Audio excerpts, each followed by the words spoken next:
सब बढ़िया है। देखो आ जाओ, अब हम डेवलपमेंट पे चर्चा करेंगे। डेवलपमेंट पे हमने बेसिक बातें कल भी की थी, लेकिन आज थोड़ा सा हम और अच्छे से इसको समझेंगे और देखेंगे। देखो इंपॉर्टेंट टॉपिक है, 4 से 5 नंबर में टॉपिक आता है हर बार। डेवलपमेंट यानी विकास। विकास क्या है? हमने वृद्धि की बात कर ली, ग्रोथ की बात कर ली कि भाई ये टेम्परेरी होती है। ये इस न्यूज में मैं आज थोड़ी सी बिजी हो गई थी, इसलिए 6-7 मिनट लेट हूँ। अदरवाइज तो कोशिश ये है कि टाइमली ही हम लोग मिले, ठीक है ना। ये बीपीएससी का पेपर कैंसिल हुआ है, देखिएगा। तो ग्रोथ पे कल हमने चर्चा की थी और मैचुरेशन पे हमने चर्चा की थी, यानी परिपक्वता, वृद्धि और परिपक्वता। डेवलपमेंट के बारे में भी हमने बेसिक बातें डिस्कस कर ली थी, ये मल्टी डायरेक्शनल होता है और डेवलपमेंट पे थोड़ी और विस्तृत चर्चा भी हम करेंगे, बीच बीच में क्वेश्चन करते रहेंगे। समझते हैं क्या कहानी। Development refers to systematic changes which leads an individual from dependency to self-reliance throughout his lifetime, that is going from womb to tomb। यानी ये सिस्टमैटिक चेंजेस हैं, एक ऑर्डर में, एक क्रम में होने वाले परिवर्तन है। ऐसा नहीं है अचानक से कोई भी परिवर्तन हो गया। ऐसा नहीं होगा आज बच्चे का वेट है या बच्चे का जन्म हुआ है और कल अगले दिन वो दौड़ना शुरू कर देगा। अचानक नहीं होगा परिवर्तन, क्रम में होगा। धीरे धीरे पहले वो मूवमेंट शुरू करता है, बैठना शुरू करता है, गर्दन संभालनी शुरू करता है, फिर वो खड़े होना शुरू करता है, फिर जाकर के कहीं चलना शुरू करता है। बैठने के बाद भी वो क्रॉलिंग, घिस घिस के चलना ही हाथ पैरों से शुरू करता है। तो विकास से तात्पर्य व्यवस्थित परिवर्तनों से है। एक व्यवस्था है, प्रॉपर जमी जमाई व्यवस्था है कि पहले भाई दूध के दांत आएंगे, फिर पक्के दांत आएंगे। तो ये क्या है? व्यवस्थित परिवर्तनों से है तात्पर्य, यानी सिस्टमैटिक चेंजेस हैं। ये रैंडम चेंजेस नहीं है, याद रखिएगा। रैंडम मतलब अचानक से होने वाले परिवर्तन। अचानक से होने वाले परिवर्तन विकास का हिस्सा नहीं है। सिस्टमैटिक या फिर ऑर्डरली या प्रोग्रेसिव चेंजेस, यानी प्रगतिशील परिवर्तन। कल बात की थी ना हमने, POS कह लीजिए या POP, पॉप कह लीजिए, जो आपका मन करे। विकास में ये पॉप वाले जो है प्रोग्रेसिव यानी आगे की ओर, इसमें रिग्रेसिव चेंजेस नहीं है कि कमजोर बनाते जाएं, बेहतर बनाएंगे आपको विकास में आने वाले चेंजेस। और अगर मैं बात करूं ऑर्डरली चेंजेस, ऑर्डरली बोले तो सीक्वेंशियल, ऑर्डरली बोले तो सीक्वेंशियल, क्रमिक परिवर्तन। सीक्वेंस में होगा, एक क्रम में होगा। ऐसा नहीं है पहले आप बूढ़े हो जाएं बाद में आप बड़े होंगे। तो ये क्रमिक परिवर्तन है विकास में। हिंदी इंग्लिश में मिल जाएंगे, नोट्स में लिखे हुए। प्रगतिशील, ये क्या नहीं है?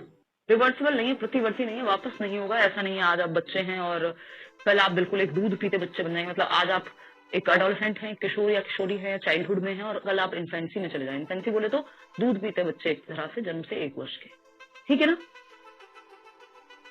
क्लियर है बात? कोई दिक्कत परेशानी? तो ये एक बेसिक बात हुई। और अगर हम बात करें, बहुत ही था ना लास्ट वाला पी, याद है कल को किसी का? कोई कह रहा है स्लो करा दो थोड़ा, नोट्स बना रहे हैं, ठीक है। और बताओ लैपटॉप पे कैसे लॉगिन करें? किसी को प्रॉक्सिमल डिजिटल करके कुछ था, वो तो अलग से आएगा, उसकी जल्दबाजी नहीं करनी। मैंने कल भी कहा था धीरे धीरे धीरे धीरे कौन सी चीज कहाँ बतानी है वो मेरे ऊपर छोड़ दीजिए आप। अभी कई चीजें तो ऐसी हैं जो इंट्रो में बताई जा रही हैं आपको, जिनकी डिटेल अभी डिस्कस होगी धीरे धीरे करके। प्रिडिक्टेबल, एग्जैक्टली श्री, बहुत बढ़िया, वेरी नाइस। श्री को याद था। प्रिडिक्टेबल चेंजेस यानी जिनका अनुमान लगाया जा सकता है कि भाई बच्चा जो है खड़े होने से पहले बैठना सीखा होगा, दौड़ने से पहले चलना सीखा होगा। ये क्या है? प्रिडिक्टेबल चेंजेस हैं, वेरी नाइस, है ना। यानी पूर्वानुमान संभव है। क्या है? पूर्वानुमान संभव है। क्लियर है? पूर्वानुमान संभव है। इतनी बात क्लियर है, कोई दिक्कत नहीं। चलिए बहुत बढ़िया। तो ये एक बेसिक बात हो गई। चलिए, तो वूम्ब टू टूम्ब, एक तो सिस्टमैटिक चेंजेस हैं जो क्रम में हो रहे हैं, सिस्टम से हो रहे हैं। ऐसा नहीं है पहले दूध के दांत आगे बाद में पक्के दांत आएंगे। तो क्या है? एक सिस्टम है, ठीक, जिसको आप सीक्वेंशियल कह लीजिए, ऑर्डरली कह लीजिए, ठीक। Going from womb to tomb, गर्भ से कब्र तक परिवर्तन चलते रहते हैं विकास की प्रक्रिया में। डिपेंडेंसी से सेल्फ रिलायंस यानी निर्भरता से स्वायत्ता की ओर। बच्चा पहले हर चीज के लिए निर्भर है जब जन्म हुआ है, और वो धीरे धीरे अपने काम सारी चीजें खुद से करने लगेगा। ये बात पे चर्चा हमने कल भी की थी।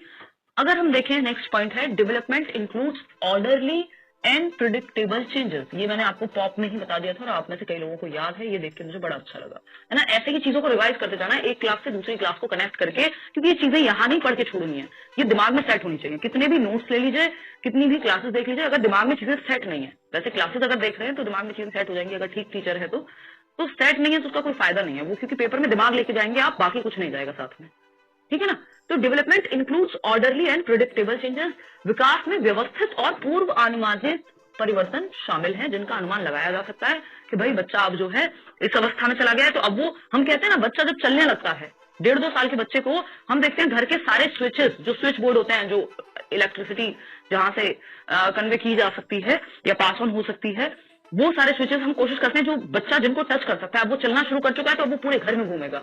हो सकता है किसी प्लग में या स्विच में वो उंगली भी लगा करके देखे, फिंगर भी, उससे क्या होगा, करंट लग जाएगा। तो हम क्या करते हैं, हमारा भाई छोटा था जैसे, तो हमने, अब तो बहुत पुरानी बात हो गई, कनेक्शन कटवा दिया जो नीचे वाले स्विचेस थे। आजकल हमारी बिल्डिंग में एक छोटा बच्चा जो रहता है, तो उन्होंने क्या किया, आजकल वो स्विच आते हैं ना, तो वो उसमें लगा दो ताकि उंगली आ जाए बच्चे की। तो हमें अनुमान है कि अब ये चलना सीख गया, अब ये तूफानी मचाएगा। इसका मतलब क्या हुआ कि हम प्रिडिक्ट कर सकते हैं, हम क्या कर सकते हैं, पूर्वानुमान लगा सकते हैं कि ये वाले परिवर्तन अब आने वाले हैं। या बच्चे के अगर दांत निकलते हैं तो पता है कि उसको दिक्कत होती है, तो माँ बाप को आइडिया है, पूर्वानुमान है। ठीक है ना, क्लियर है, बहुत बढ़िया।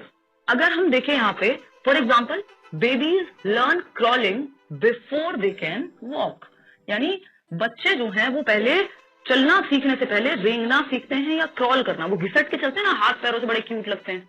तो ये क्या है सोनम, कि पहले वो क्रॉल करना सीखेंगे, घिसट घिसट के जो हाथ पैरों से जमीन में चलते हैं, फिर वो प्रॉपर चलना सीखेंगे जिसमें हाथों का इस्तेमाल ऐसा कुछ नहीं होता कि आप जमीन पर रगड़ रहे हो। तो रेंग के चलना सीखते हैं, क्रॉलिंग सीखते हैं, बाद में वो वॉकिंग सीखते हैं। एक ऑर्डर है, एक सीक्वेंस है, एक क्रम है और प्रिडिक्टेबिलिटी है। आप अनुमान लगा सकते हैं, कोई भी बच्चा ऐसा नहीं होगा बाद में क्रॉलिंग सीख रहा है पहले चलना सीख लिया। समझ पा रहे हो ना बात, या पहले क्लियर बोलना सीख लिया, साफ बोलना सीख लिया और बाद में तुतला के बोलना सीखा हो, ऐसा थोड़ी होता है। पहले आपको पता है कि बच्चा जब बोलना सीख रहा है तो थोड़ा बहुत गलत भी प्रोनाउंस करेगा, है ना, जरूरी नहीं सारे बच्चे तोतले ही बोले, लेकिन हाँ वो क्लैरिटी तो धीरे धीरे ही आती है ना। तो आपको पता है पहले वो थोड़ा सा तुतला के या थोड़ा सा डिफरेंटली बोलेगा, बाद में वो क्लियर बोलने लगेगा, उल्टा थोड़ी होता है। तो एक क्रम है, एक प्रिडिक्टेबिलिटी है, एक ऑर्डर है, एक सीक्वेंस है। इतनी बात क्लियर है। वैभव कह रहे हैं स्लो पढ़ाओ, यार ये बात मैं कल भी बता चुकी हूँ, इसलिए मैं थोड़ा सा स्पीड में बता रही हूँ ये बात। कोई बात नहीं, थोड़ा स्लो चल लेंगे, डोंट वरी, ठीक है। अगर हम देखें यहाँ पे, नोट्स आप साथ में भी बना सकते हैं, जो लोग अपने नोट्स बनाते हैं वो तो बात लाजवाब है ही। अगर नहीं बना पा रहे तो नोट्स तो आपको मिलेंगे भी, डोंट वरी, क्योंकि वो एक बार जब आप खुद से लिखते हैं तो याद हो जाती हैं, दिमाग में चीजें बैठ जाती हैं। तो ये एक बेसिक सी बात हुई। Development mostly involves both growth and decline, ये बात मैं आपको बता चुकी हूँ, ये रिवीजन के तौर पे डिटेल में डिस्कशन पे फिर से निकल के आ रही है, इसलिए मैं थोड़ा सा स्पीड ज्यादा लेके चल रही हूँ कि यहाँ पे कोई ऐसी नई बात नहीं है जो बहुत मुश्किल हो समझने में, जिसके लिए मैं थोड़ा सा धीरे चलूं, मुझे समय भी नहीं कमाना आपका, है ना। चलिए खैर समझते हैं कहानी क्या है। रीना एक बार माय कोर्सेज में जाके देखो जिनको क्लास अनलॉक करने में दिक्कत आ रही है। नेक्स्ट पॉइंट है development mostly involves both growth and decline, यानी डेवलपमेंट में क्या है, ग्रोथ भी आती है यानी आगे बढ़ना, और डिक्लाइन भी आता है यानी पीछे आना, जो कि डिक्लाइन कहां, ह्रास कहां देखते हैं हम, ऑब्जर्व्ड ड्यूरिंग ओल्ड एज, बुढ़ापे में। मैंने कल आपको अपनी नानी का एग्जांपल दिया था कि अभी वो उनको पहचानने में दिक्कत होती है, लोगों को, उनको चीजें याद रखने में दिक्कत होती है, उनको इवन देखने में दिक्कत होती है। तो ग्रोथ एक समय तक होती है, फिर जो डिक्लाइन है आपकी मेमोरी में, आपकी एक्टिविटी में, दौड़ लगाने में, भागने में, कोई भी काम को करने में, वो सब डिक्लाइन भी हमें देखना होता है जो डेवलपमेंट का ही हिस्सा है। इसमें दोनों चीजें आ जाती हैं, विकास में वृद्धि और ह्रास यानी बुढ़ापे के दौरान देखी जा सकती है जो डिक्लाइन है, दोनों शामिल है। किसके अंदर, डेवलपमेंट की प्रक्रिया में ग्रो करना और डिक्लाइन दोनों ही शामिल है। तो ये बात क्लियर है। अगर हम देखें in his time period an individual grows in many ways, एक अपने समय के दौरान एक व्यक्ति कई पक्षों में विकसित होता है, बढ़ता है। कैसे, क्या सिर्फ आपका शरीर बढ़ता है, नहीं, आपका दिमाग भी बढ़ेगा, आपकी सामाजिक और मानसिक क्षमताएं भी बढ़ेंगी। सच एज फिजिकली वो ग्रो होगा, यानी शरीर बच्चे का छोटा सा होता है, फिर बड़ा होगा, फिर खुद से ब्रश भी करना सीखेगा, चलना फिरना, दौड़ना भागना, बड़े हम होते जाते हैं, हमारी क्षमताएं बढ़ती रहती हैं, उछलना कूदना, साइकिल चलाना, कोई अलग अलग तरह के स्टंट भी सीखते हैं लोग। तो फिजिकली भी वो बढ़ेगा, मेंटली, मानसिक क्षमता भी, बच्चे को जो चीज समझने में पहले समय लगता था वो समझ ही नहीं सकता था, आज की डेट में यानी जैसे जैसे वो बड़ा होता है तो वो बेहतर तरीके से चीजों को समझ पाता है। हम देखते हैं जैसे जैसे एज या क्लास, एक क्लास के बाद first class, second class, third class, classes से जैसे वो पास होता जाएगा, आप देखते हैं हर साल सिलेबस थोड़ा सा कॉम्प्लेक्स होता जाएगा, जटिल होता जाएगा। क्यों, क्योंकि अब वो मेंटली भी ग्रो कर रहा है। ह्रास का मतलब है डिक्लाइन, कि बुढ़ापे में उतनी अच्छी स्मृति या मेमोरी पावर आपकी नहीं रह जाती जितनी कब होती है, जवानी में होती है, ठीक है ना। इवन आई साइट, इवन आपके रिफ्लेक्सेस, कि जितना तेजी से आप दौड़ सकते हैं किसी चीज को, जितनी मजबूती से पकड़ सकते हैं एक बूढ़ा व्यक्ति नहीं पकड़ पाएगा। तो ये डिक्लाइन भी है डेवलपमेंट में। क्लियर है बात? इतनी बात क्लियर है जी। तो हम सिर्फ एक इंडिविजुअल जो है through out his life time वो सिर्फ मैनी वेज में ग्रो होता है, यानी वो कई प्रकार से विकसित होता है। विकास की प्रक्रिया कई प्रकार से होती है, यानी वो शारीरिक रूप से भी विकसित होगा, डेवलप होगा, शरीर भी बच्चे का विकसित होता है, उसकी रोशनी से लेके उसके हाथों में या मूवमेंट में जो चेंजेस होते हैं वो सब फिजिकल चेंजेस हैं। मेंटली उसकी मानसिक क्षमता, उसकी सोचने की, समझने की, तर्क करने की, चीजों को याद रखने की, ये सारी क्षमताएं भी बेहतर होती है। तो दैट मीन्स वो मेंटली भी ग्रो हो रहा है। इमोशनली जब आप पहले दिन स्कूल जाते हैं तो रोते हुए जाते हैं और फिर स्कूल जाने के लिए रोते हैं, इतना मजा आने लगता है, तो इमोशनली भी आप ग्रो हो रहे होते हैं। ठीक है ना? क्लियर है? अपने जीवन काल में व्यक्ति कई तरह से विकसित होता है, जैसे शारीरिक विकास, मानसिक विकास, भावनात्मक यानी संवेगात्मक विकास। तो कई प्रकार हो गए, लेकिन क्या सिर्फ यही प्रकार है विकास के? नहीं, आते हैं कितने प्रकार हैं। मेहंदी तो गई यार, अब तो टाटा बाय बाय फिनिश हो गई। देखो एक बार, शायद फर्स्ट टाइम ही लगवाई होगी, शायद क्या फर्स्ट टाइम ही लगवाई है इतनी मेहंदी। देखो एक बार, आते हैं अब विकास के मुख्य प्रकार की चर्चा कर लेते हैं, जहां से एक क्वेश्चन आता है। ठीक है, एक क्वेश्चन जहां से आता है या आ सकता है, कई बार आ चुका है मैं ये कहूं तो। देखो विकास के जो ब्रॉड डोमेन है, जो मुख्य प्रकार है, हम कहते हैं ना ये मल्टी डायमेंशनल है, लिखा भी हुआ है देखो छोटे से उसमें बॉक्स में, ये मल्टी डायमेंशनल है। मल्टी डायमेंशनल मतलब बहुआयामी है विकास की प्रक्रिया, यानी इसमें कई आयाम हैं। ये मल्टी डायमेंशनल है, बहुआयामी है। एक आयाम क्या है? Physical development. फिजिकल डेवलपमेंट यानी शारीरिक विकास, बच्चे के शरीर का विकास, उसकी हाइट, वेट, शेप, साइज, है ना, दौड़ना, भागना, कूदना, उछलना, ये सब कहाँ है? फिजिकल डेवलपमेंट का हिस्सा, यानी शारीरिक विकास की क्या है? ब्रॉड डोमेन्स ऑफ डेवलपमेंट है, विकास के विस्तृत पक्ष हैं। ब्रॉड डोमेन्स ऑफ डेवलपमेंट यानी विकास के विस्तृत पक्ष हैं, या विस्तृत या मुख्य प्रकार हैं, अगर मैं कहूं मेन टाइप्स ऑफ डेवलपमेंट। ठीक, इसको मैं PCSE PCS होता है, सबने सुना है? PCS में बस E और लगा दो तो ये 4 मुख्य प्रकार बन जाते हैं। हालांकि ये हैं 3 ही, क्योंकि इनको एक में ही काउंट किया जाता है, S और E को।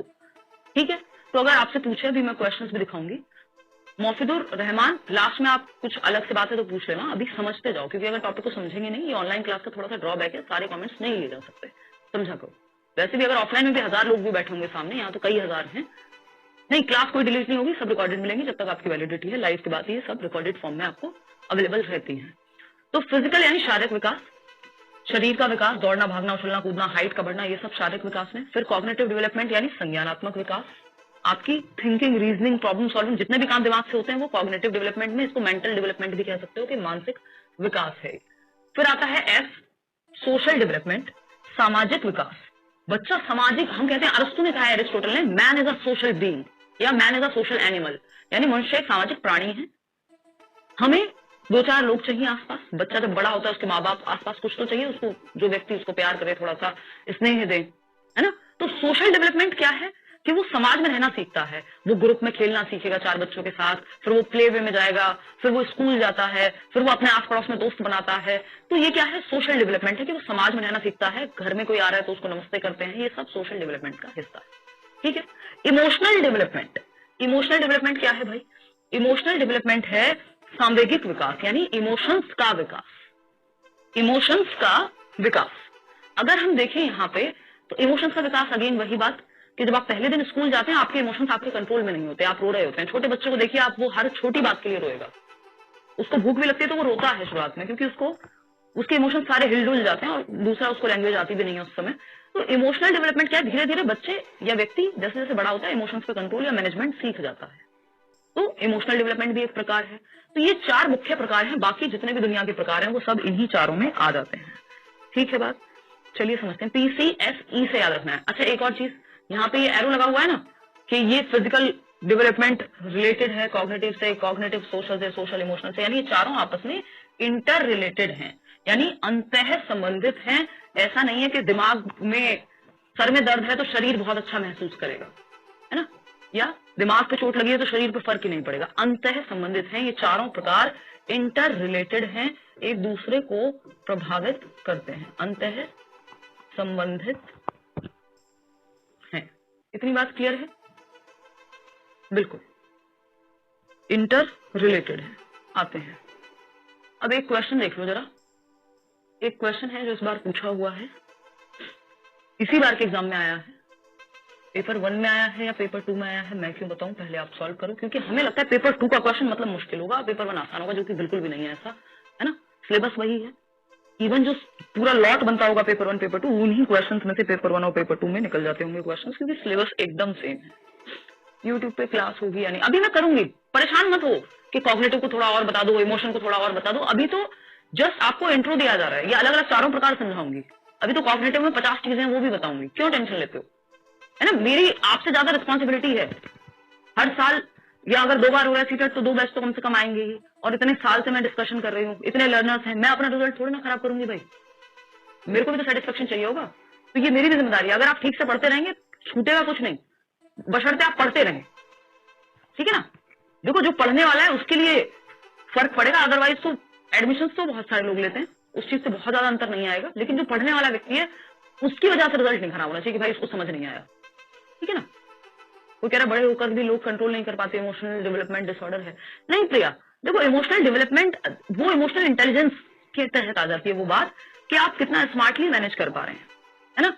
और इमोशनल डेवलपमेंट ठीक से हुआ है या नहीं ये भी जरूरी नहीं है, अगर बचपन में ठीक से नहीं हुआ हो, आसपास ऐसी घटनाएं हुई हो या माहौल ही नहीं मिला हो, तो डेवलपमेंट ठीक से थोड़ी हो जाए। डेवलपमेंट को प्रभावित करने वाले कारक भी तो हैं, यानी नेगेटिवली भी तो ये प्रभावित हो सकता है, और अगर अच्छा माहौल मिलेगा तो पॉजिटिवली भी होगा, ठीक है ना। अब समझते हैं, देखो ये नया तरीका क्वेश्चन पूछने का, जब से पेपर ऑनलाइन हुआ, अब ऑफलाइन में भी खूब पूछे जाते हैं। कम से कम 4 क्वेश्चन आएंगे इस तरह के आपके, इस टॉपिक से नहीं बट ये असर्शन और रीजनिंग वाले, कथन और कारण वाले 4 क्वेश्चन पेपर 1 में हैं और 6 क्वेश्चन पेपर 2 में हैं इस बार। तो आप बच नहीं सकते ना पेपर 1 से ना पेपर 2 से, कि ये क्वेश्चन तो आपको फेस करने पड़ेंगे, किसी भी टॉपिक से आ जाते हैं। तो इसलिए आपके सारे टॉपिक्स का कॉन्सेप्ट क्लियर होना बहुत जरूरी है, क्योंकि ये क्वेश्चन तभी सॉल्व होंगे जब आपका कॉन्सेप्चुअल क्लैरिटी होगी, ठीक है। चलिए समझते हैं, पहले स्टेटमेंट पढ़ते हैं, असर्शन पढ़ते हैं। Students are more likely to do well and stay in school if they have emotional attachment to their school and believe that they matter, यानी छात्रों के अच्छा प्रदर्शन करने और स्कूल में बने रहने की, कि वो स्कूल छोड़ के ना जाए। ऐसा भी होता है ना कई बार, अगर आप दूर दराज एरिया में देखेंगे, रिमोट एरियाज में देखेंगे, तो बहुत सारे बच्चे स्कूल पूरा करने से पहले स्कूल छोड़ देते हैं। कोई किसी काम में लग जाएगा, किसी को इंटरेस्ट नहीं आया पढ़ाई में। गांव वगैरह में ऐसे एग्जांपल्स बहुत मिल जाएंगे, शहरों में तो आजकल मजबूरी हो गई है, रो पीट के पढ़ाते ही हैं, है ना। नहीं तो बीच में बच्चे स्कूल छोड़ देते हैं, ड्रॉप आउट कहते हैं उसको। तो छात्रों के अच्छा प्रदर्शन करने और स्कूल में बने रहने की अधिक संभावना है यदि उनको अपने स्कूल से भावनात्मक लगाव है। आप याद कीजिए, आज भी अगर आप अपने स्कूल के सामने से निकल जाएंगे तो एक बार को तो मन में चीजें आएंगी कि यार ये मेरा स्कूल है, ये मेरा कॉलेज है, तो हमारे क्या इमोशंस कनेक्ट हो जाते हैं स्कूल से, कॉलेज से। क्लियर बात है, ठीक है, उससे कोई फर्क नहीं पड़ता है फ्रेंड, जो आपका मन करे आप फ्रेंड, और कोशिश करो हिंदी को ही लैंग्वेज 1 लो और इंग्लिश को लो लैंग्वेज 2। देखो, छात्रों के अच्छा प्रदर्शन करने और स्कूल में बने रहने की अधिक संभावना यदि उनको अपने स्कूल से भावनात्मक लगाव है कि ये मेरा स्कूल है। जैसे हम कहते हैं ये मेरा घर है, नहीं तो वो घर क्या है, सीमेंट की, पत्थर की, ईंट की दीवारें ही तो हैं। आप रह रहे हैं तो वो आपको घर लगता है, लेकिन आपके इमोशंस जुड़े हुए होते हैं। तो वैसे ही जैसे आप स्कूल जाते हैं या स्कूल में अगर बच्चा पढ़ने जा रहा है तो वो एक इमोशनल कनेक्ट होना उसका बहुत जरूरी है, भावनात्मक लगाव, तो वो स्कूल से कनेक्टेड फील करेगा। इतनी बात ठीक है। मानते हैं कि उनका होना मायने रखता है और उन्हें लगता है कि स्कूल, यार स्कूल हमें एक्सेप्ट करता है, स्कूल के लिए हम इंपॉर्टेंट है, हमारे लिए स्कूल इंपॉर्टेंट है। इसका रीजन क्या है, ये बात गलत है या सही है? ये बात सही है कि अगर बच्चे को लगेगा ये मेरा स्कूल है, ये मेरा घर है, ये मेरी रोड है, तो क्या कोई किसी चॉकलेट का रैपर फेंक पाएगा? आप अपने घर में कहीं भी फेंक देते हैं कुछ भी खा करके? नहीं ना, आपको पता है आप ही का घर है, गंदा होगा तो साफ भी आप ही को करना होगा, कल को कोई आएगा घर में अच्छा नहीं लगेगा, है ना। तो आप क्या करते हैं, डस्टबिन में डालते हैं चीजें, अपने घर में, अपने ऑफिस में, लेकिन रोड पे क्या करते हैं लोग, गाड़ियां लेके चलते हैं 10-10, 20-20, 50-50 लाख की, और जैसे ही एक पैकेट खोला और खाया चिप्स का पैकेट और बाहर फेंक दिया विंडो से। क्यों? क्योंकि शायद वो अंदर तक वो इमोशंस जुड़े हुए नहीं है कि ये मेरा ही देश है, ये मेरी ही रोड है, अगर मैं ही इसमें गंद मचाऊंगा या मचाऊंगी तो ये कहां से साफ रहेगा। तो इमोशंस अटैच होंगे अगर कि स्कूल जो है ये मेरा है और मैं यहाँ पे आता हूं और हम कनेक्टेड हैं, तो क्या ये बात गलत है या सही है? बिल्कुल सही है। क्यों? इससे क्या होगा, बच्चे ज्यादा अच्छे से रह पाएंगे, स्कूल छोड़ के आसानी से नहीं जाएंगे, उनका मन लगेगा स्कूल में, ठीक है। ऐसे क्वेश्चन में बड़ा देख के डरना नहीं है, बस आपको पहले ये स्टेटमेंट पढ़ना है। तो ये बात तो सही है, यदि बच्चों को लगेगा वो ज्यादा बेहतर करेंगे यदि उन्हें लगेगा हम स्कूल में एक्सेप्टेड हैं, ये हमारा स्कूल है, उनके इमोशंस अगर पॉजिटिवली जुड़े हुए हैं। इसका रीजन क्या है? Emotions play a significant role in learning. भावनाएं सीखने में महत्वपूर्ण भूमिका निभाती हैं। जो हमारे इमोशंस हैं कि हमें अच्छा महसूस होता है स्कूल आके, हमें अपना लगता है स्कूल, तो हम बेहतर तरीके से सीख भी पाएंगे। ठीक है ना? तो हम बेहतर तरीके से सीख भी पाएंगे। क्या ये बात गलत है? नहीं भाई, सही बात है, ये तो सही रीजन है कि इमोशंस जो हैं वो हमारी लर्निंग में महत्वपूर्ण भूमिका निभाते हैं। क्यों? क्योंकि ओवरऑल डेवलपमेंट अगर हम देखेंगे, पढ़ाई किससे करेंगे? दिमाग से करेंगे। तो जो दिमाग है, जो कॉग्निटिव डेवलपमेंट है, क्या वो इमोशनल डेवलपमेंट से जुड़ा हुआ नहीं है? पिछली स्लाइड में हमने क्या समझा था भाई? पिछली स्लाइड में हमने समझा था कि चारों प्रकार एक दूसरे से जुड़े हुए हैं, है ना? Physical, cognitive, social, emotional. तो आपका मन, आपका दिमाग, आपका सामाजिक विकास, आपका भाई किसी से झगड़ा हो जाए, आपका मूड खराब हो जाता है ना, इमोशंस हुए ना प्रभावित, चोट लग जाए आपको, तो मन भी खराब हो जाता है कई बार। तो ये सब आपस में जुड़े हुए हैं। तो इमोशनल डेवलपमेंट, इमोशंस भी आपके जुड़े हुए हैं। अगर इमोशंस अच्छे होंगे, पॉजिटिव फील करेंगे, तो लर्निंग भी अच्छी होगी। तो दोनों बातें सही है। तो ये अगर देखा जाए तो आप इसको लर्निंग से भी जोड़ सकते हैं टॉपिक को, नहीं तो ये इमोशनल डेवलपमेंट से जुड़ा हुआ है कि सब इंटर रिलेटेड है। विकास के सभी पहलू एक दूसरे से जुड़े हुए हैं, एक दूसरे को प्रभावित करते हैं। तो both A and R are true and R is the correct explanation of A. देखो सिंपल बात है, आपको यहाँ पे दो तीन चीजें चेक करनी होती है। क्या ये स्टेटमेंट अपने आप में सही है? हाँ भाई सही है, कि छात्र अच्छा प्रदर्शन करेंगे यदि स्कूल में उनको लगेगा कि हमारा स्कूल है। सही है। रीजन क्या दिया है? भावनाएं सीखने में महत्वपूर्ण रोल प्ले करती हैं। यानी भावनाएं, जो इमोशंस हैं, वो सीखने में हेल्पफुल होते हैं। इसलिए बच्चे को स्कूल में ये भावना होनी चाहिए कि ये मेरा स्कूल है। रीजन सही है। इस स्टेटमेंट के बारे में ये रीजन, ये कारण एकदम सही है। तो दोनों अपने आप में भी सही है और एक दूसरे के लिए भी सही है। ठीक है ना? तो एक दूसरे के लिए सही है, तो इसलिए both A and R are true. अगर ऐसा होता सिर्फ ए ट्रू होता, आर नहीं, तो ये हो जाता कि A is true but R is false. दोनों फॉल्स होते तो both A and R false हो जाता। दोनों सही होते बट ये रीजन नहीं होता। मान लो ये कुछ कह रहा है, ये कुछ कह रहा है, ये इसका रीजन ही नहीं है, तो फिर आर गलत, आर क्या हो जाता? R is not the correct explanation of A हो जाता। ठीक है ना? लॉन्ग क्वेश्चन ही टाइम बहुत किल करते हैं। हमारी अगर प्रैक्टिस अच्छी होगी तो हम टाइम बचा के ले जाएंगे। वो सबके लिए है लॉन्ग क्वेश्चन, सिर्फ आपके लिए नहीं है। तो ये टेंशन नहीं लेनी। मैं मानती हूं कि इस तरह के क्वेश्चन लेंदी तो होते ही है, इसीलिए तो प्रैक्टिस थोड़ी ज्यादा जरूरी है। पहले कॉन्सेप्ट क्लियर करो और ये धीरे धीरे होने लग जाएगा। ये मत सोचना कि आज पहले दिन ही मैं फटाक से क्वेश्चन क्यों नहीं सॉल्व कर पाया। समय लगता है भाई, धीमी आंच पे बनाओ, खाना टेस्टी बनेगा, नहीं तो जल जाएगा ज्यादा जल्दी करेंगे तो। ठीक है ना? तो ये एक बात है। ठीक है प्रीति, लाइव है आप सब। ब्रॉड डोमेन्स ऑफ डेवलपमेंट, यानी विकास के विस्तृत प्रकार या पक्ष, इनको आप टाइप कह लीजिए, डोमेन्स कह लीजिए, है ना? मुख्य प्रकार हैं, ब्रॉड लिखा है ना यहाँ पे, इसका मतलब छोटे छोटे और भी डोमेन्स होंगे। पीसीएसई, अगर आपसे पूछे टोटल नंबर ऑफ डेवलपमेंट के प्रकार कितने हैं, आप कहेंगे 3 हैं जी। 3 कौन से? फिजिकल, कॉग्निटिव, सोशियो इमोशनल, एक साथ चलता है। अगर आप एज पर एनसीईआरटी जाएंगे तो अगर चारों ऑप्शन दिए हुए पेपर में तो ठीक है, नहीं तो आपसे पूछ ले टोटल नंबर ऑफ डेवलपमेंट के टाइप्स कितने हैं, तो आप कहेंगे भाई 3 है। पीसीएसई, ये एसई एक साथ ही है। सोशियो इमोशनल लिखा हुआ मिलता है एनसीईआरटी में। तो पहला प्रकार हो गया फिजिकल डेवलपमेंट, यानी शारीरिक विकास। दूसरा प्रकार हो गया कॉग्निटिव डेवलपमेंट, यानी संज्ञानात्मक विकास। तीसरा प्रकार हो गया सोशल, इसको सोशियो इमोशनल कह देते हैं, यानी सामाजिक सांवेगिक विकास। तो ये 3 ही प्रकार हैं अगर नंबर वाइज देखेंगे।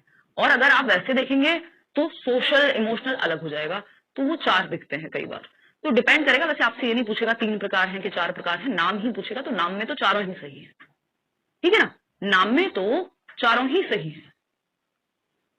क्या हुआ आकाश? बीओडी डलवा दीजिए ना सीडी पर। क्यों कुमार, इतनी जल्दी क्यों है? अभी तो बहुत समय है ना हमारे पास, और डेली क्लास हो रही है, तो चलने दो। क्यों ही डलवाना है? बीओडी की जरूरत तब पड़ती है हमें कि जब हमें लगे कि भाई समय कम है, या फिर समय कम है और रिवीजन ज्यादा करना है, छुट्टियां हो रही हूं, तब हम बीओडी डलवाते हैं। रिकॉर्डेड बीओडी मतलब रिकॉर्डेड। अभी लाइव आपकी क्लास चल रही है, सैटरडे संडे आपको मिलेगा मुश्किल से रिवाइज करने को, दिन भर आपकी क्लासेस चलती हैं, तो कहाँ समय आपके पास बीओडी का? जरूरत लगेगी डलवा देंगे, क्यों टेंशन लेते?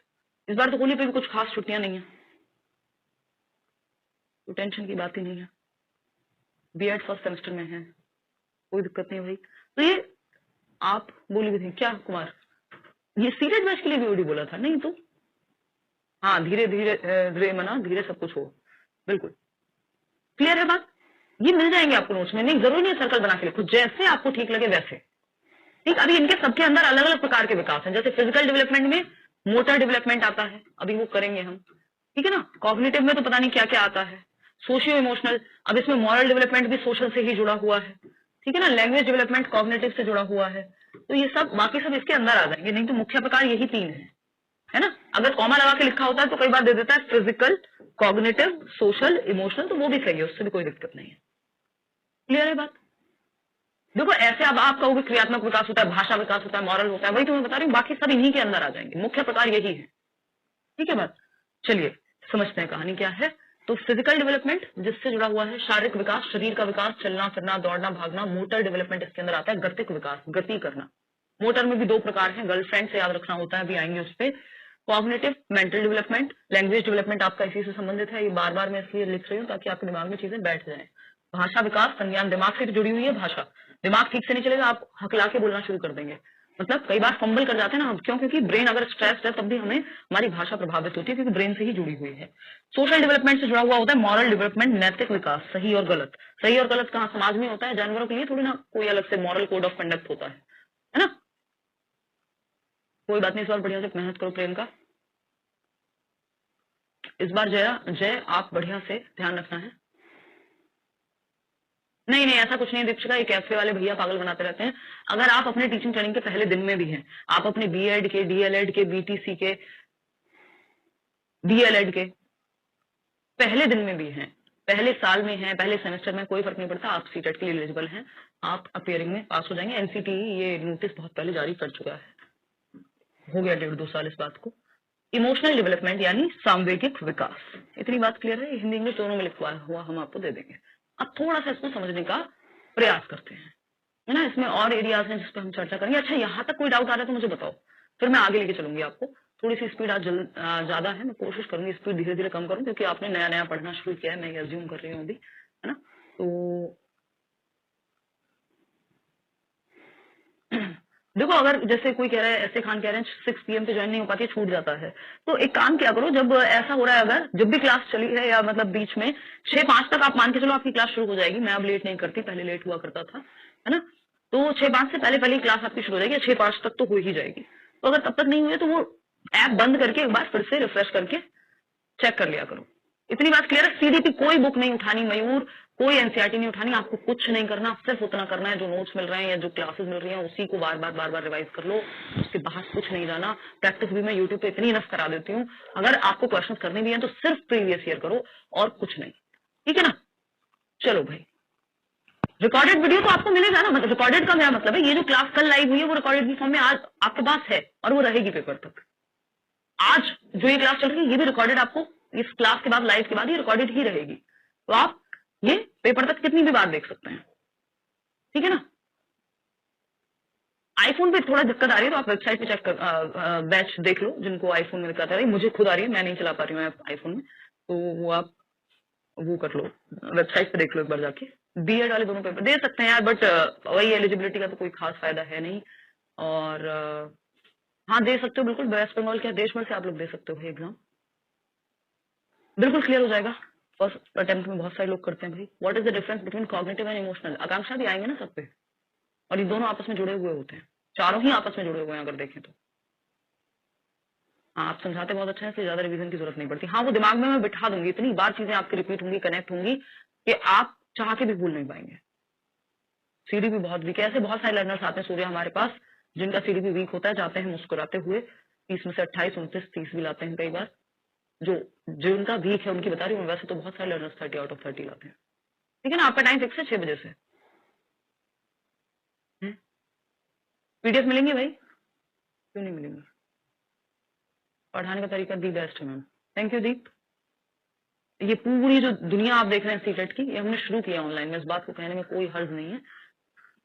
लोगों को पता भी नहीं था कि सीटेट ऑनलाइन पढ़ा जा सकता है ना। मैं उस टाइम से डिस्कशन कर रही हूँ, और बाय चांस की बात है, मेरा 2016 में टीचिंग ट्रेनिंग में ही जो है, मतलब फर्स्ट ईयर में भी सेकंड ईयर में भी जो है सीटेट क्लियर हुआ था। 2016 में चैनल बनाया ऐसे ही, उस टाइम पे तो पता भी नहीं था, फिर 2 साल तक सीटेट आया भी नहीं। और तो ऑनलाइन का तो पूरा रिवोल्यूशन हम लेकर के आए हैं टीचिंग एग्जाम्स में।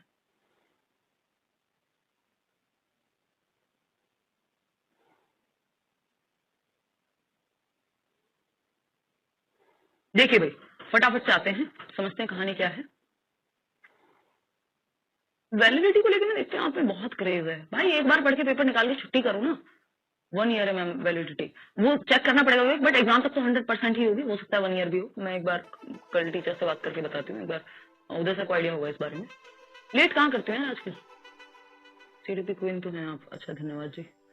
चलिए टिल 2 ईयर, 5 साल के ले लो ना, बस सीटाटी करते ना वैलिडिटी, हम तो बढ़ा देंगे, आपका क्या फायदा है उसमें। चलिए आ जाइए, बहुत बातें हमने कर ली, बीच बीच में करते रहेंगे। देखिए टाइप ऑफ डेवलपमेंट पे आते हैं वापस।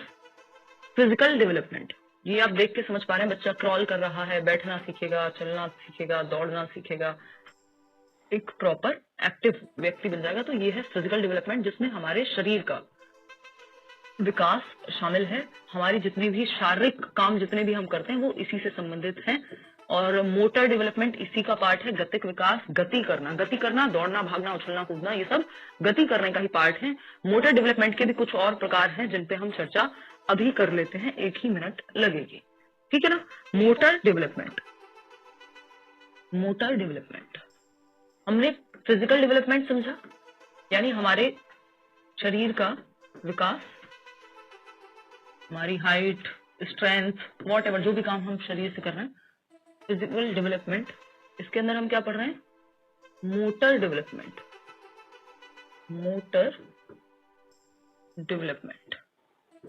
मोटर डेवलपमेंट इसी से संबंधित विकास का एक प्रकार है, जो सब डोमेन हो गया एक तरह से। इसको हम क्या कहेंगे, गतिक विकास।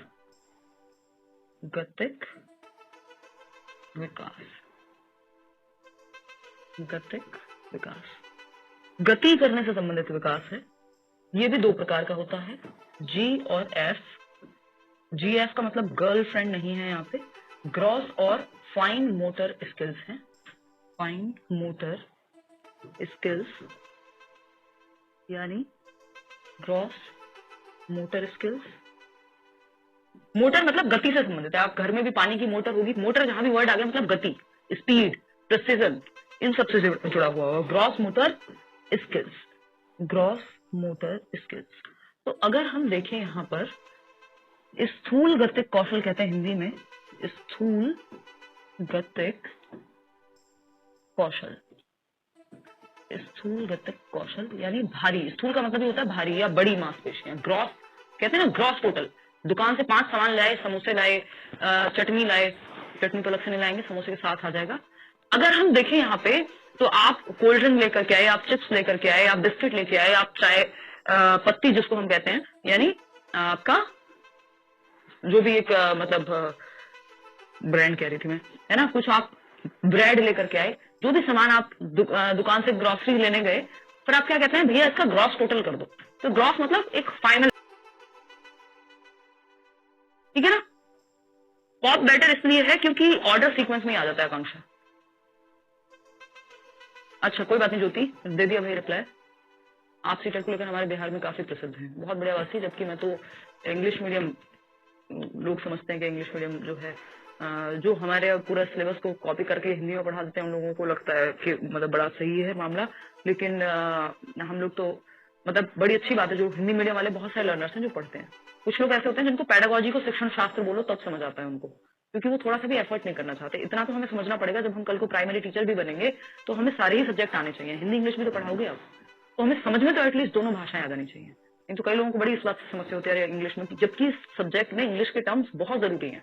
हिंदी में वही बात 5 तरीके से कह देगा, आप पेपर में कंफ्यूज हो जाएंगे। स्थूल को वो कुछ और भी कह सकता है कल को, तो इंग्लिश में लेकिन एक ही टर्म रहेगा। तो आपके लिए एग्जामिनेशन पॉइंट ऑफ व्यू से भी बहुत जरूरी है कि इंग्लिश टर्म्स में ही आप चीजों को ध्यान रखें। हालांकि मैं लेके बाइलिंगुअल ही चलती हूँ। अपने आप बढ़ेगा गोल्डी, क्लास अटेंड करते जाओ, मार्क्स का पता भी नहीं लगेगा कैसे बढ़ने शुरू होंगे, ठीक है ना।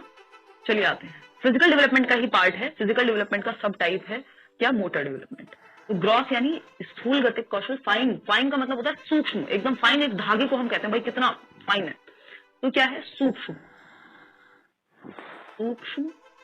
गतिक कौशल, यानी वो कौशल जो गति करने में काम आए, लेकिन सूक्ष्म यानी छोटे मांसपेशियां, है ना, छोटी मांसपेशियां। इसको आप क्या कह सकते हैं, GF कह सकते हैं। GF बोले तो गर्लफ्रेंड नहीं है ये, ग्रॉस और फाइन मोटर स्किल्स, ठीक है, कोई दिक्कत नहीं है। अगर PDF मिल जाएगी, नोट्स नहीं बना रहे हो कोई दिक्कत नहीं है, gross motor skills, fine motor skills, क्योंकि आजकल हम आलसी तो थोड़े हो ही गए हैं।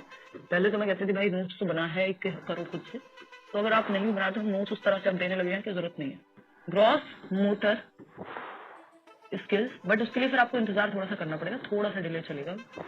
Gross motor skills, gross motor में क्या आ जाएगा? स्थूल गतिक कौशल में, स्थूल गतिक कौशल, इसमें जो भी बड़ी मांसपेशियां हैं शरीर की, जैसे आर्म्स प्लस लेग्स की मसल्स, मांसपेशियां मसल्स का कोऑर्डिनेशन। क्या चाहिए? कोऑर्डिनेशन यानी समन्वय, कि एक साथ वो कोऑर्डिनेटेड हो, समन्वय चाहिए। ठीक है, एक एक दो दिन बाद मिलती जाएगी पीडीएफ। तो आपकी जो बड़ी मांसपेशियां, बड़ी मांसपेशियां क्या है? ये जो आपकी आर्म्स हैं, यानी ये जो बाहें हैं, आपकी टांगे हैं, ये आपके शरीर की बड़ी मांसपेशियां हैं। इनका कोऑर्डिनेशन जिन एक्टिविटीज में लगे, जिन मोटर एक्टिविटीज में लगे, जिन फिजिकल एक्टिविटीज में लगे, वो कौन सी हो सकती है? रनिंग हो सकता है भाई, दौड़ने में आपकी टांगों की और आपकी बाहों की यानी आर्म्स की और लेग्स की मांसपेशियां काम में आती हैं। रनिंग, और क्या हो सकता है? जंपिंग, जब आप जंप भी करते हैं तो आपकी बड़ी मांसपेशियां ही काम में आती हैं, चाहे वो टांगों की हो चाहे वो हाथों की हो। ठीक है ना? अगर हम इसके बाद चले नेक्स्ट पे, तो क्या हो सकता है भाई? फटाफट से बताओ। स्विमिंग। अब आप कहोगे स्विमिंग में तो आंखों का भी रोल है, लेकिन एक बार को आप आंख बंद करके भी तैर सकते हो, लेकिन अपने इन बाहों और टांगों के बिना तैर नहीं सकते। तो ऐसा हो सकता है, कई एक्टिविटीज ऐसी हो सकती हैं जिसमें ग्रॉस और फाइन दोनों स्किल्स का यूज हो, लेकिन जो मेन स्किल है वो आपको देखनी है किसके बिना काम नहीं चलेगा, क्या सबसे ज्यादा जरूरी है। तो बड़ी मांसपेशी सबसे ज्यादा जरूरी है। कभी एनसीईआरटी उठा के देखने की कोशिश की मिथिलेश? है ना, एक बार चेक करो। स्किपिंग, ऐसा तो नहीं सिर्फ ग्रामर पढ़ते रहते हो, यानी रस्सी कूदना। अभी मैं एक स्ट्रेटजी की वीडियो बनाऊंगी यूट्यूब पे अलग से। स्किपिंग यानी रस्सी कूदना। स्किपिंग में भी क्या है? आपकी टांगों की मसल और हाथों की आर्म्स की मसल ही यूज हो रही है ना? और क्या हो सकता है भाई? Even for that matter driving, ये कोऑर्डिनेशन आप समझ चुके हैं, समन्वय। इसको मैं यहां से हटा रही हूँ, ठीक है ना? आर्म्स और लेग की मसल्स का, यानी बड़ी बिग मसल्स का जो आपका कोऑर्डिनेशन है। और क्या आएगा? डांसिंग, बिल्कुल, क्लाइंबिंग, साइकिलिंग, ऐसे तो आप पता नहीं कितनी चीजें सोच सकते हो। ठीक है, हाँ, जैसे बड़ी चीजें पहले पकड़ना सीखता है, बाद में छोटी चीजें, यानी पेन पकड़ना आप बाद में सीखते हैं, पहले आप प्लेट पकड़ना सीख लेंगे। ठीक है ना दिया? बहुत बढ़िया, आपका बेटा भी देख रहा है। चलिए, तो अगर हम देखें यहाँ पर, तो और क्या हो सकता है यहाँ पे? साइकिलिंग, भाई जब आप साइकिल चला रहे हैं तब भी आपकी टांगों की और आर्म्स की और लेग्स की मसल्स ही यूज में आ रही हैं ज्यादा।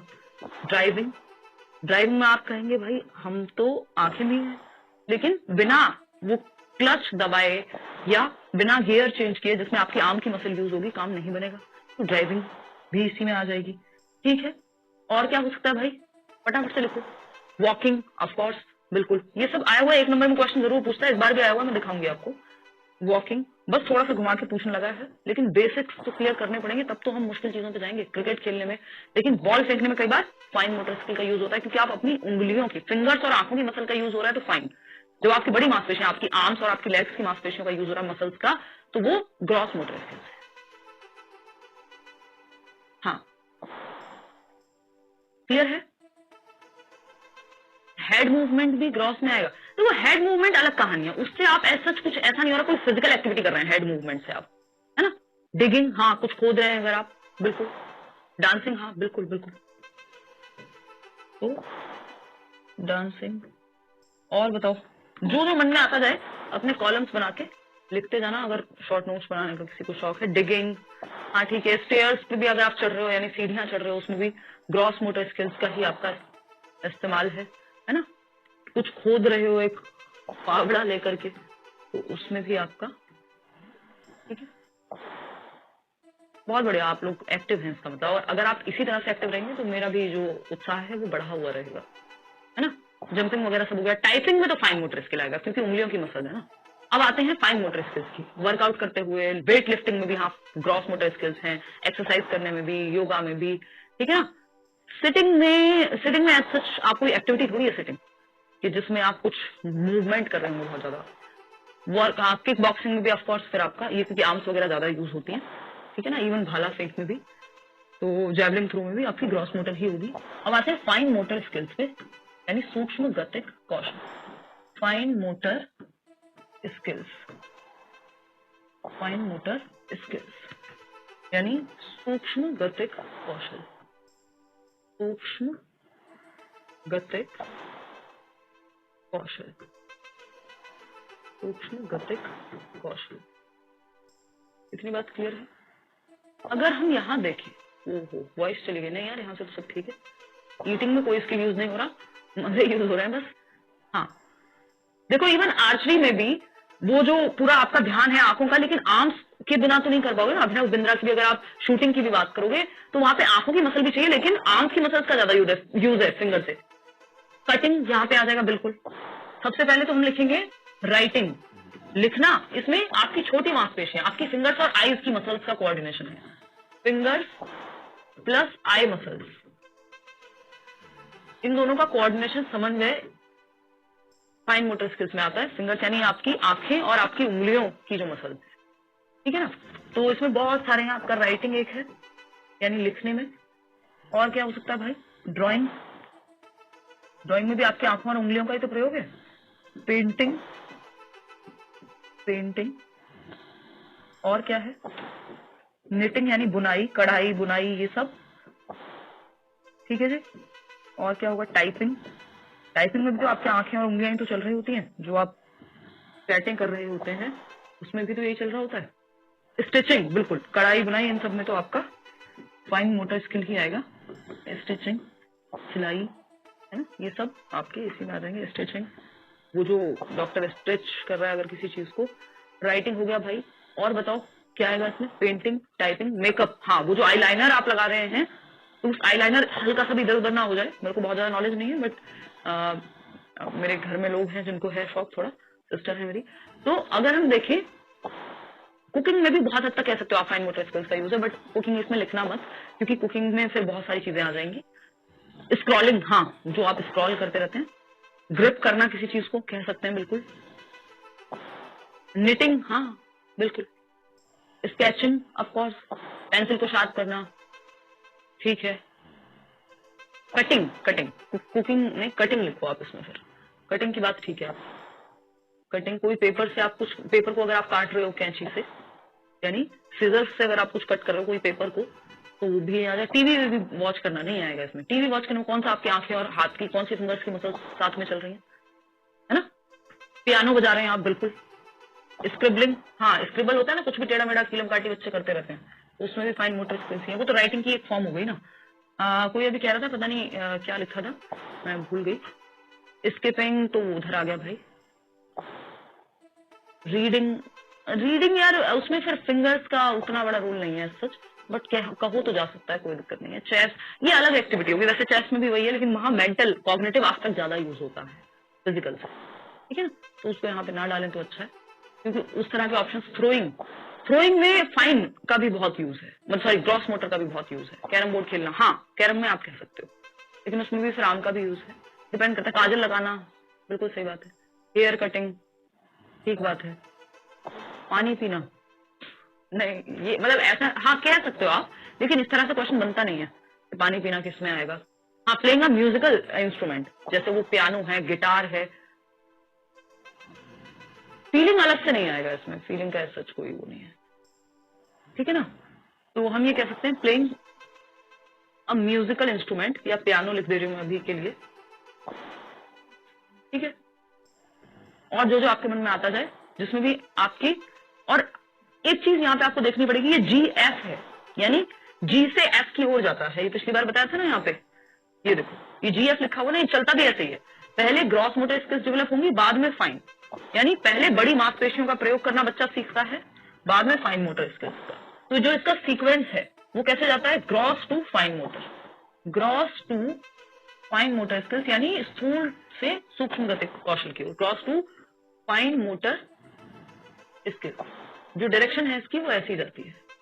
डायरेक्शन क्या है, gross to fine motor skills, ठीक है जी। इतनी बात क्लियर है, gross to fine motor skills. Gross का मतलब है स्थूल गतिक कौशल, स्थूल से सूक्ष्म की ओर, यानी भारी से या बड़ी मांसपेशी से छोटी मांसपेशियों की ओर, सूक्ष्म गतिक कौशलों की ओर। ठीक है, कैसे? भाई बच्चा ग्लास पकड़ना पहले सीख जाएगा, है ना, कुछ पकड़ना पहले सीख जाएगा, लेकिन एक क्वेश्चन आता है, मैं बताती हूँ आपको, कि एक बच्चा जो पूरी हथेलियों का, पूरे दोनों हाथों का इस्तेमाल कर रहा है किसी बॉटल को पकड़ने में, बाद में वो सिर्फ एक उंगली और एक अंगूठे का प्रयोग करके इसको पकड़ सकता है। That means gross to fine की तरफ जा रही हैं चीजें। या अगर मैं कहूं, पहले वो पूरी हथेली का इस्तेमाल करता है पेन को पकड़ने में, और फिर वो सिर्फ एक उंगली और एक अंगूठे से इस पेन को पकड़ लेता है, यानी ग्रॉस से फाइन। पहले आप बच्चे को कुछ भी दो, वो पूरे ऐसे पकड़ने की कोशिश करेगा, उसको आप एक ट्रे भी दे दो, वो बहुत पूरा कोशिश करता है, बाद में आप सिर्फ 2 उंगलियों से पकड़ लेते हैं। आप जो बच्चा है वो लिखना आप देखेंगे बाद में सीखता है, पहले वो दूध पीना, ग्लास पकड़ना सीख लेगा। तो फाइन की ओर हम धीरे धीरे जाते हैं। ठीक है जी, तो ये एक बेसिक सी बात हो गई। और किसी की कोई इच्छा है तो बताओ। सिंगिंग अलग कहानी है। सिंगिंग आप फिजिकल एक्टिविटी थोड़ी है सिंगिंग कोई, भाई उसमें आपकी फिजिकल एक्टिविटी है। नेल कटिंग में हाँ फाइन मोटर स्किल्स है नेल कटिंग। गेमिंग किस तरह की डिपेंड करता है, अगर आप फोन पे गेमिंग कर रहे हैं तो ऑफकोर्स वो फाइन मोटर की हो जाएगी।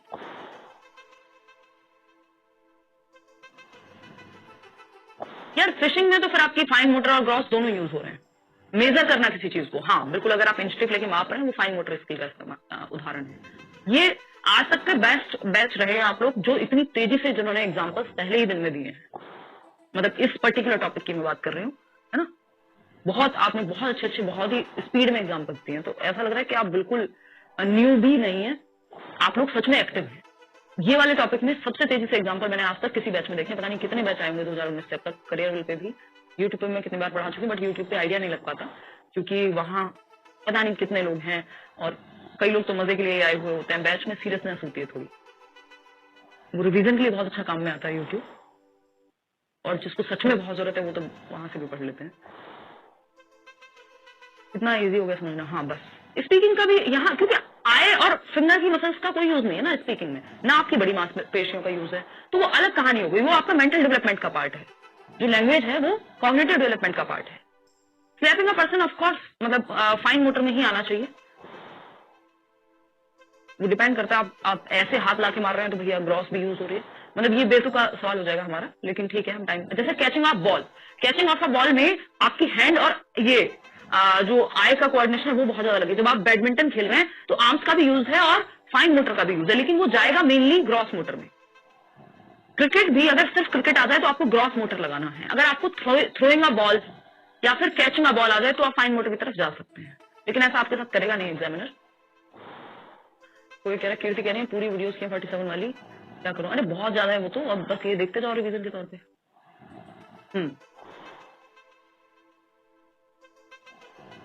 क्लियर है, नोट्स मिल जाएंगे आपको, 1-2 दिन मिल जाएंगे।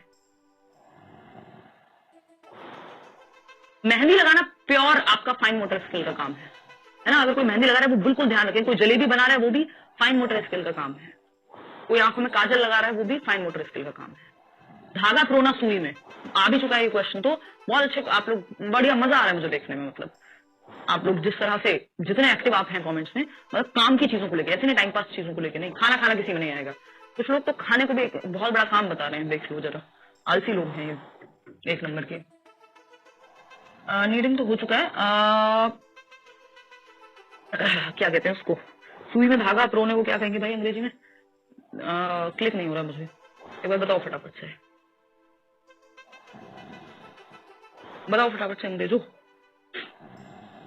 ये क्वेश्चन आया हुआ है, तो सुई में धागा प्रोना आप समझ जाना, वो तो आप पढ़ के भी समझ जाओगे, अभी दिमाग में क्लिक नहीं हो रहा है। रॉक पेपर सीजर खेलना, हाँ वो भी उसी में आ जाएगा। स्टिचिंग अलग कहानी है यार, स्टिचिंग तो वो फिर सिलाई कढ़ाई में हो गया। स्वेटर बनाना भी फाइन मोटर स्किल है, लेजी गूगल है ना। हाँ ब्रश करना फाइन मोटर का ही उदाहरण है, क्योंकि बहुत ध्यान रखते हैं ना उसमें। नीडल पियर्सिंग नहीं नहीं नहीं, इसका एग्जैक्ट जो टर्म इन्होंने दिया था ना, मतलब आप सही कह रहे हो, वैसे बात सही है आपकी, अगर आप अंग्रेजी बनाना चाहें आपकी, बट उसको कहते कुछ और है, जो इन्होंने पेपर में भी पूछा था। हाँ putting thread into a needle और समथिंग इसी तरह से दिया हुआ था, और एक कोई उन्होंने आसान भाषा का इस्तेमाल किया था, बट मैं यही लिख देती हूँ, है ना।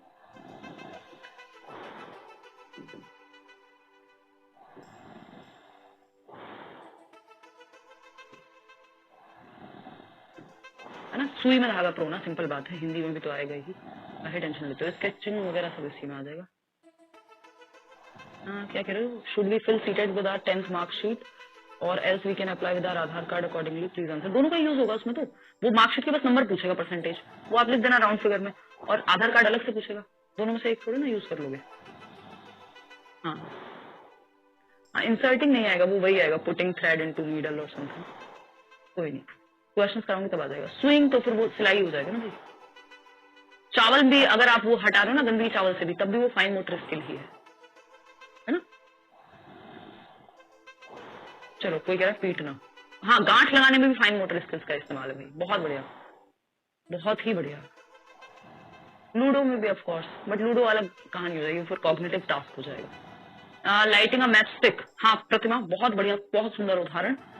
ये भी आपका फाइन मोटर में आएगा कि जब आप एक माचिस की तिल्ली जला रहे हैं, है ना, पड़ोसी के घर में, लिटरली नहीं सिंबॉलिकली कह रही हूँ, है ना। लाइटिंग अ मैच स्टिक लिख देती हूँ, इतना तो समझ जाओगे ना, वैसे मैं हिंदी में भी लिखवा दूंगी। चलो भाई विपिंग नीडल, हाँ कह सकते हो यार, कुल मिलाकर के समझ में आ जाना चाहिए। इंजेक्शन लगाना भी, हाँ ऑफ कोर्स, वो जो आपकी सैलून में जो दीदी या भैया अगर कोई थ्रेडिंग कर रहे हैं, वो भी क्या है आपका फाइन मोटर स्किल्स ही है। वो नहीं आपने देखा होगा बस स्टैंड पे, अगर ज्यादा एलीट आप नहीं है, या ट्रेन स्टेशन पे, वो कुछ लोग नहीं घूमते जो कान साफ करने के पूरे मूड में रहते हैं, पता नहीं क्या साफ कर देंगे वो, ये पता नहीं है, लेकिन वो भी फाइन मोटर स्किल का ही काम है। हल्का सा भी कान में इधर उधर हुई चीजें, आपकी सुनने की क्षमता चली जाएगी। ठीक है, चलो फिर आज के लिए हम इसको इतना ही रखते हैं। नेक्स्ट जो टाइप ऑफ डेवलपमेंट है, ponytail banana of course fine motor skills, मजे ले रहे हो यार आप लोग तो, डांस ब्लॉक भी, ठीक है ना। चलो खैर ये थे मोटर स्किल्स के उदाहरण, और कैसे सीक्वेंस क्या रहता है इसमें, जनरल टू स्पेसिफिक जाया जाता है, सिंपल टू कॉम्प्लेक्स यानी ग्रॉस मोटर टू फाइन। ठीक है, अभी ये बाकी के जो टाइप्स ऑफ डेवलपमेंट हैं हम कल चर्चा कर रहे होंगे, और कुछ क्वेश्चंस भी कर रहे होंगे, ठीक है ना। और अभी हमने आज फिजिकल पे चर्चा की, फिजिकल के टाइप पे चर्चा की, कल कॉग्निटिव की डिटेल में जाएंगे, सोशल को समझेंगे और इमोशनल को समझेंगे। फिजिकल और कॉग्निटिव में ही है इतनी चीजें, सोशल इमोशनल में अलग से बहुत ज्यादा चीजें नहीं है। तो ये कल ये आपका चैप्टर फिनिश हो जाएगा, मतलब पूरा ये नहीं, बट ये जो टाइप्स ऑफ डेवलपमेंट वाला और बेसिक जो कॉन्टिन्यूटी और डिसकॉन्टिन्यूटी वाली जो डिबेट है वो वाला, बीच बीच में क्वेश्चन भी कर रहे हैं, कोई टेंशन नहीं है आपको, टाइम की टेंशन नहीं लेनी, वो मैं ले लूंगी, ठीक है ना।